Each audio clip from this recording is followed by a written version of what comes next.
Hello everyone, you are watching a snippet of the April 20th, 2023 countdown program. Today is Thursday. Bonus story: The Kremlin is frightening. Look at Dailymotion. See the full version of this program on the Patreon resource. And thanks to everyone who is becoming our patrons right now. And now to the main thing. The counteroffensive of the armed forces of Ukraine has not yet begun, and the slanderous propagandists have already squirmed. On Wednesday, the Deputy Minister of Defense of Ukraine, Anna Maliar, dropped a phrase about a set of counteroffensive measures that are already being carried out, and the rashest propagandists were overexcited.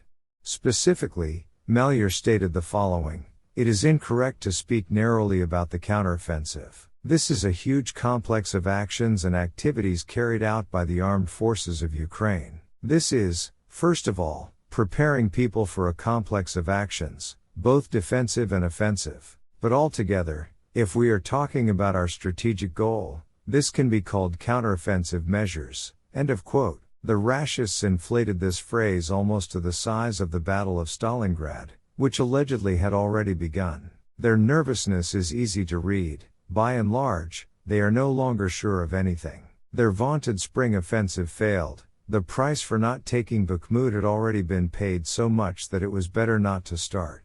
The two-legged meat itself goes into contract service so reluctantly that it is necessary to introduce digital agendas and drive them into operation with draconian repressions. Residents of St. Petersburg have already begun to receive electronic summonses to their personal accounts at the state services. According to the chief military commissar of the city, Sergei Kachkovsky, they are still being duplicated on paper, but the new system is being actively tested before the autumn conscription.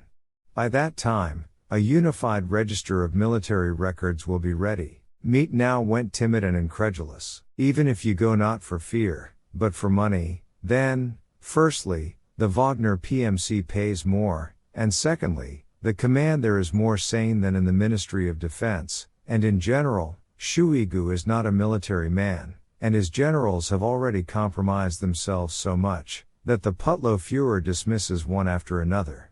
Even the Ministry of Defense commercially uses the most vulgar argument: "You're a man." They could immediately say on the hair dryer, "You're not a big-eared frar, but a smart kid." In a word, just as there was no fighting spirit, there is none. Checking the readiness of the Pacific Fleet showed such an excellent level that they had to urgently remove the commander. Sergei Avakians has been relieved of his post. Now he will develop centers for military sports training and patriotic education. His resignation has already been confirmed by Deputy Prime Minister, Presidential Envoy to the Far Eastern Federal District Yuri Trutnev.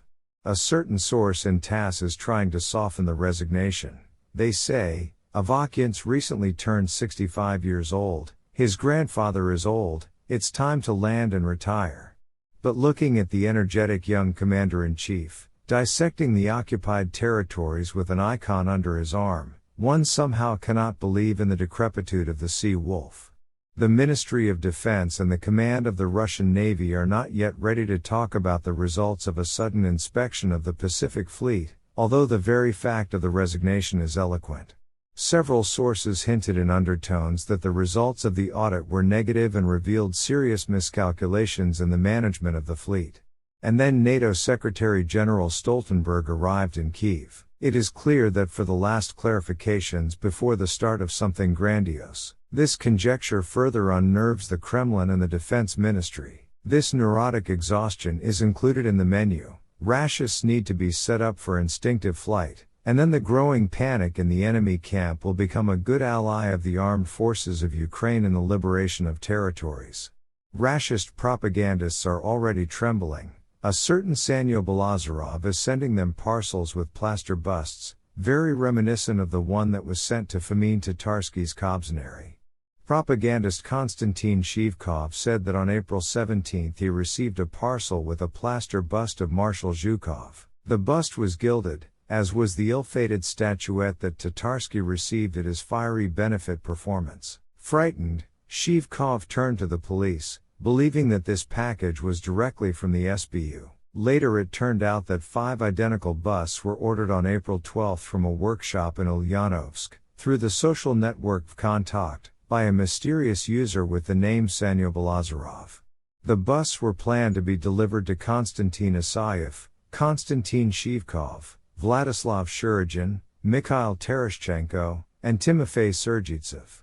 At the same time, the order was paid from the cart of a certain Kirill Nebagatov. Now they are looking for Belazarov with dogs and other FSB officers. Frightened during the process of overexposure, Anton Krasovsky is already looking for petal-shaped mines under his feet. A little more, and he will take the light bulb in the entrance for a nuclear bomb. By the way, Russians will soon be imprisoned simply for frightening officials and security officials. Scared the cop, went to jail. The devils are panicking, and this is good.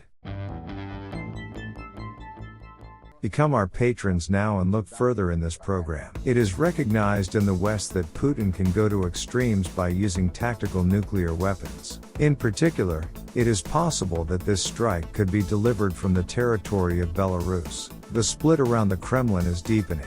An angry Gherkin spoke about the nature of the boys' conflict with the West and attacked Putin's propagandists. The State Duma of the Russian Federation approved a number of unconstitutional amendments to the Criminal Code of the Russian Federation aimed at encouraging internal self-censorship and repressions against the Russian public. The Kremlin no longer scares anyone, both its own citizens and NATO, and the result is just the opposite of what was expected. Citizens are fleeing and NATO is expanding. Watch the story on the Dailymotion channel.